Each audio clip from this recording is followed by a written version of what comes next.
आज के इस वीडियो में हम बात करेंगे उस महिला की जो कि बनी नोबेल प्राइज़ जीतने वाली दुनिया की सबसे पहली महिला, और वो भी एक बार नहीं 2 बार, और दोनों ही बार 2 अलग-अलग फील्ड्स में। पहली बार फिजिक्स में और दूसरी बार केमिस्ट्री में।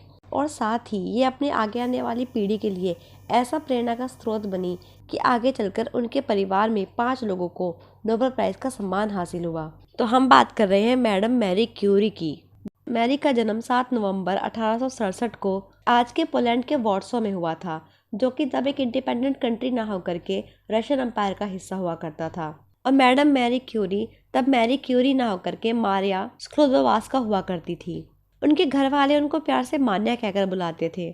मान्या कुल 5 भाई बहन थे। इनके माता पिता दोनों ही टीचर थे। इनके माता पिता दोनों ही देशभक्त थे और दोनों ही रूसी साम्राज्य से पोलैंड की आज़ादी चाहते थे। रशियन एम्पायर ऐसे देशभक्तों पर कड़ी नजर रखती थी। वहाँ पर पोलिश भाषा बोलने पर पाबंदी लगी हुई थी। यहाँ तक कि स्कूल्स में पोलैंड की संस्कृति के बारे में कुछ भी नहीं पढ़ाया जाता था। उनके पिता के देश प्रेम के कारण उनकी नौकरी चली गई। इसी के साथ ही उनके परिवार पर दुखों का पहाड़ टूट पड़ा। मान्या की बड़ी बहन का 15 साल की उम्र में टाइफस के कारण निधन हो गया, और इसी बीच उनकी माँ को भी टीबी हो गया, और 3 साल बाद उनकी माँ की भी डेथ हो गई। जब माँ की डेथ हुई उस समय मान्या 10 साल की थी। माँ और बहन के चले जाने का उन्हें बहुत गहरा सदमा लगा, और मैरी अपना सारा टाइम सिर्फ पढ़ने में लगाने लगी। पढ़ने में मैरी बहुत अच्छी थी और हमेशा अपनी क्लास में टॉप किया करती थी। उनके पिता क्योंकि मैथ्स और साइंस के ही टीचर थे, इसलिए वो बच्चों को घर पर मैथ्स और साइंस भी पढ़ाते थे और साथ ही साइंस के एक्सपेरिमेंट्स भी करवाते थे। उनके सब भाई बहन पढ़ने में बहुत अच्छे थे। भाई को वॉर्सो के मेडिकल कॉलेज में एडमिशन भी मिल गया था। रशियन एम्पायर में उन दिनों लड़कियों को कॉलेज में एडमिशन नहीं मिलता था, इसलिए उनकी बड़ी बहन आगे की पढ़ाई के लिए पेरिस चली गई और उन्होंने पेरिस के मेडिकल कॉलेज में एडमिशन ले लिया। बड़ी बहन को तो पेरिस में एडमिशन मिल गया, लेकिन मैरी ने उनकी हेल्प करने के लिए बच्चों को ट्यूशन पढ़ाना शुरू कर दिया, और इसके साथ ही उन्होंने गवर्नेंस की नौकरी भी शुरू कर दी।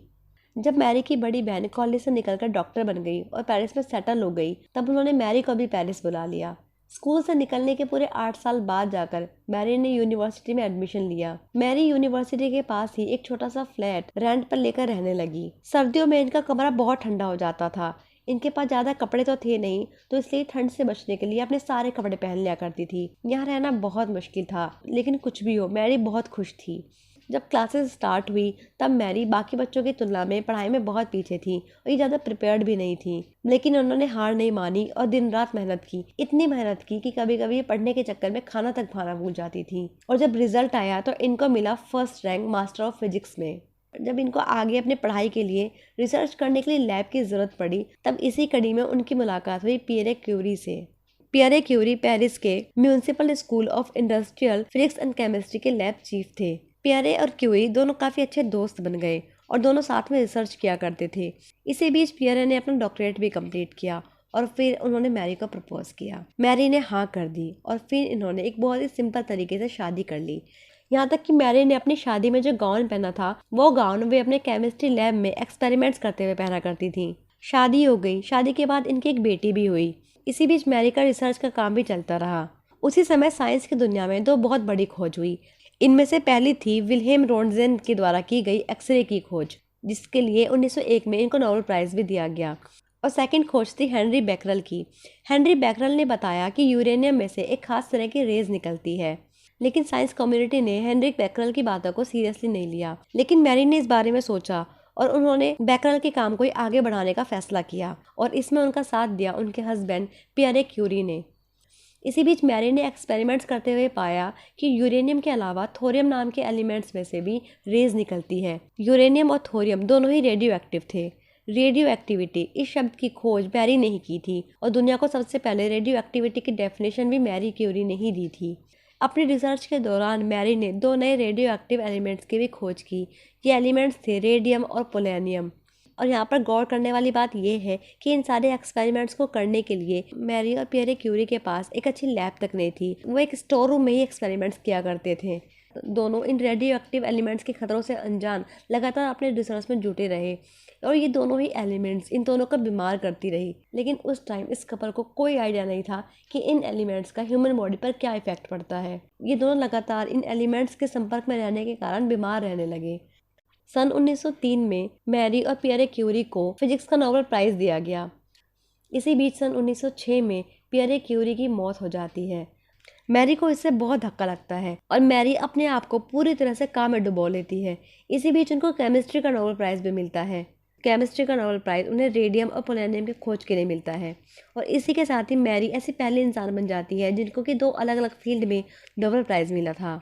इससे मैरी का खूब नाम होता है और साथ ही उन्हें फंडिंग भी मिलती है, जिसके कारण कि वो अपने लैब बनाने के सपना को पूरा कर पाती है। फिर आता है साल 1914, जिसमें कि वर्ल्ड वॉर स्टार्ट हो जाता है। तब फ्रांस की गवर्नमेंट आम लोगों से अपना सोना और चांदी दान देने के लिए कहते हैं। तब मैरी ने भी इसमें अपना योगदान देना चाहा। उन्होंने अपने दोनों नोबेल प्राइज सरकार को भेज दिए, मगर सरकार ने इन्हें स्वीकार नहीं किया। लेकिन हाँ, मैरी की एक आइडिया को जरूर सरकार ने माना। मैरी ने गाड़ियों के अंदर एक्सरे मशीन को फिट करके गाड़ियों को ही चलता फिरता रेडियोलॉजी सेंटर बना दिया, जिसमें कि युद्ध में घायल सैनिकों का इलाज काफी तेजी से होने लगा। और इस काम में उनकी बेटी आयरीन उनका हमेशा साथ देती थी। लेकिन इसी बीच लगातार रेडिएशन के करीब रहने से उनकी तबीयत खराब रहने लगी। उन्हें अप्लास्टिक एनीमिया हुआ था और इसी बीमारी ने उनकी जान ले ली। आगे चलकर उनकी बेटी आयरीन भी एक साइंटिस्ट बनी। उनकी बेटी आयरीन को अपने हस्बैंड फ्रेडरिक योलियो के साथ में सन 1935 में केमिस्ट्री का नोबेल प्राइज दिया गया। मैरी और पियरे क्यूरी के बाद ये दूसरा शादीशुदा जोड़ा था जिनको कि संयुक्त रूप से नोबेल प्राइज दिया गया था। आगे चलकर इनकी छोटी बेटी ईव के पति हेनरी लेबियोस्को को भी सन 1965 में शांति का नोबेल प्राइज दिया गया। तो ये तो थी मैडम मैरी क्यूरी की स्टोरी। आज के इस वीडियो में बस इतना ही। आपको ये वीडियो कैसा लगा प्लीज़ कमेंट करके बताएं और ऐसी और भी वीडियोस देखने के लिए इस चैनल को सब्सक्राइब कीजिए। Thank you.